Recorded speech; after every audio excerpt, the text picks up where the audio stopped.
నేను మా జున్నుగాడు జర్రసేపు బయట ఇట్లా కూర్చున్నామా, మీకు చూపిస్తా ఇప్పుడు. హోప్ ఆ పిట్టల సప్పుడు మీకు వినిపిస్తుంది అనుకుంటున్నాను.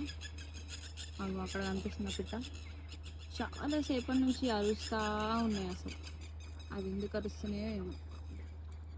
అంటే మా మమ్మీ చెప్తుంది అక్కడ పాము తిరిగితే అట్లా అరుస్తాయి అని చెప్పేసి. మీకేమైనా తెలిస్తే కామెంట్ సెక్షన్లో చెప్పేసేయండి.